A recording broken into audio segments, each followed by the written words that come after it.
বন্ধুসকল আকৌ এবাৰ নিবে ক্ৰিয়েটিভিটিলৈ সকলোকে স্বাগতম জনাইছোঁ। আশা কৰোঁ সকলোৱে ভালে আছে। গৰমৰ দিনত আমি ৰ'দত ওলালে আমাৰ মুখখনৰ উজ্জ্বলতা নোহোৱা হৈ যায় আৰু মুখতো ক'লা দাগ পৰে। এই সমস্যাসমূহ সকলোৰে ক্ষেত্ৰত দেখা পোৱা যায়। এই সমস্যাসমূহ আমি কেনেকৈ সমাধান কৰিব পাৰোঁ ঘৰুৱা পদ্ধতিৰে, তাকে এই ভিডিঅ'টোত দেখুৱাইছোঁ। আহকচোন চাওঁ। ফাৰ্ষ্টতে মই পকা বিলাহীৰ আধা লৈছোঁ। এই বিলাহীখিনিৰে আপোনালোকে 5 মিনিট মুখখন মাছাজ কৰি থাকিব লাগিব। বিলাহীখিনিৰে এনেকৈ আপোনালোকে 5 মিনিট টাইম মাছাজ কৰি থাকিব।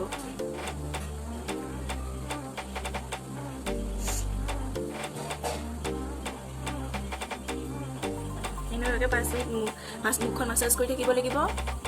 বিলাহীত যিহেতু চি ভিটামিন থাকে, বিলাহীয়ে আমাৰ মুখৰ দাগবোৰ নোহোৱা কৰাত সহায় কৰে আৰু বয়সৰ চাপ গম নোপোৱাটো সহায় কৰে।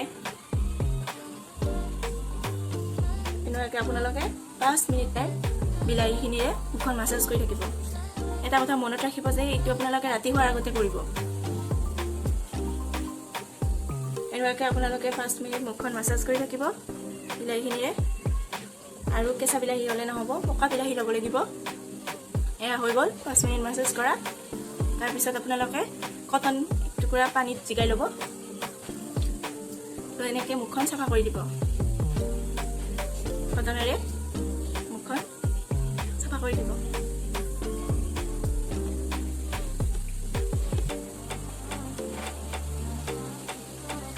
কটনখিনি পানীত জিকাই লৈ মুখখন ভালদৰে চাফা কৰিব।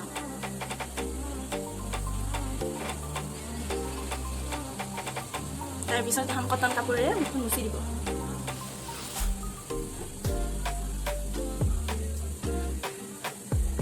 তাৰপিছত আপোনালোকে গোলাপ জল ল'ব।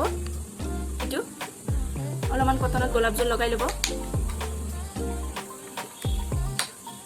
লৈ আপোনালোকে ধুনীয়াকৈ এনেকুৱাকৈ মুখখনত লগাই দিব।